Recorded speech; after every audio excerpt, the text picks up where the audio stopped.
今日嚟到北京昌平區明13陵，咁而家後邊咧，我哋進入神道，開始進入呢個皇陵，出發。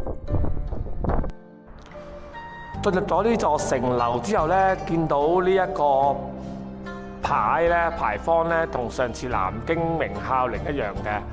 明孝陵朱元璋個仔咧做咗一個碑，去記錄佢爸爸嘅豐功偉績，讚頌佢爸爸嘅。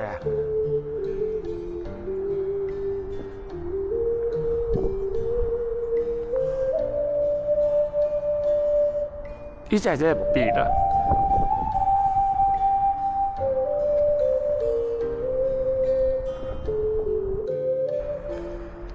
進入明13陵嘅神道之後咧，見到前邊兩邊都有啲神獸。第一對神獸係石獅，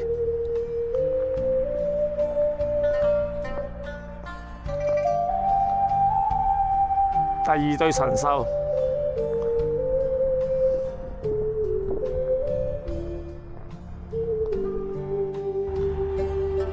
第三對神獸，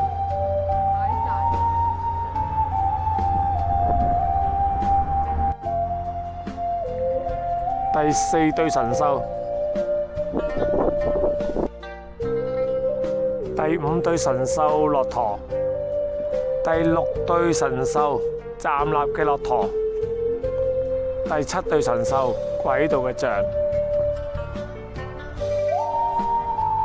第八對神獸企喺度嘅象，第九對神獸麒麟，第10對神獸企喺度嘅麒麟，第11對係跪喺度嘅馬，第12對係企喺度嘅馬。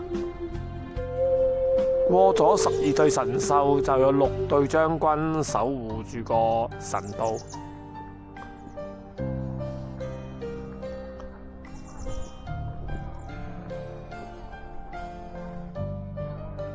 嚟到明13陵嘅定陵，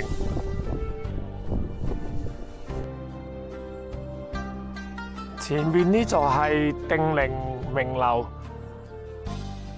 係唯一開放地宮嘅皇陵。我哋沿樓梯登上明樓嘅城牆上邊，再行200米去後山，就進入地宮入口。喺明樓嘅後山200米呢，皇陵有個地宮嘅，呢個係地宮入口。咁我哋進入地宮啦，進入萬曆帝嘅地宮。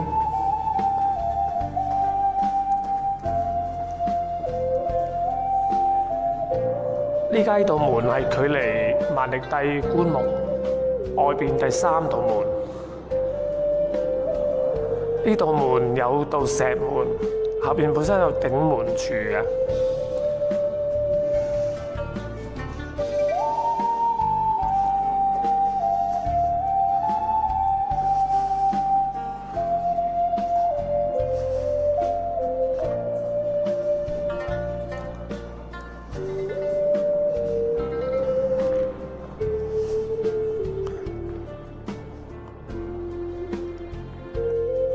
進入萬曆帝停放棺木嘅密室前嘅第2道門，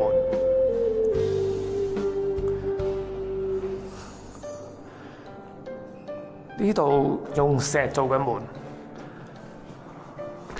本身後面有支頂門柱嘅，支頂門柱放咗喺呢個位。入到嚟見到孝靜皇后嘅寶座。前邊有孝端皇后嘅寶座，前面呢張係萬曆帝嘅寶座。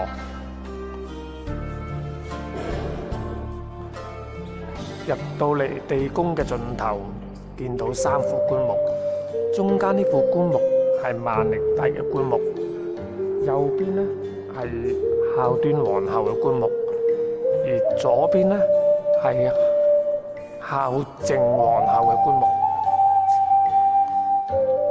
而側邊兩邊呢，總共有26箱陪葬品。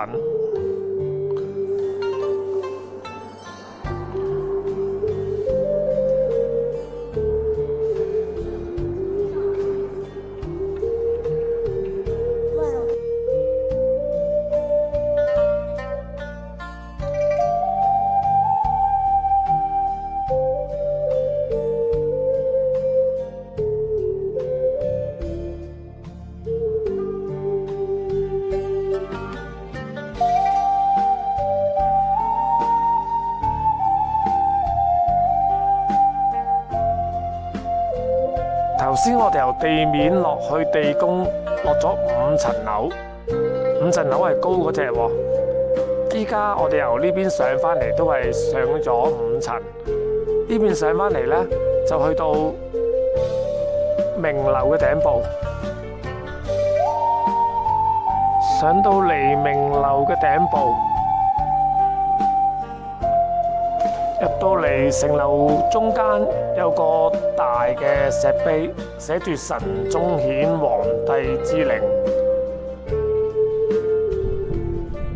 嚟到明13陵長陵。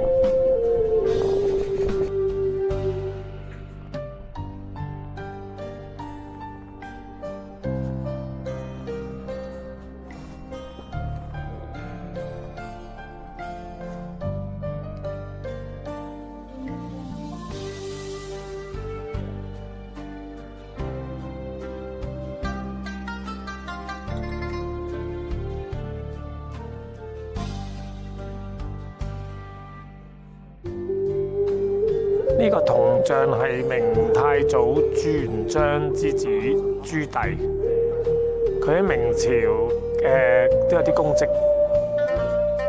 呢就係長陵明樓，城樓上邊中間有個好大嘅牌匾，寫住成祖文皇帝之靈，朱元璋個仔朱棣。南京明孝陵同埋明13陵嘅定陵，佢個皇帝陵墓都喺明樓嘅後山，大概200至300米嘅下邊嚟嘅。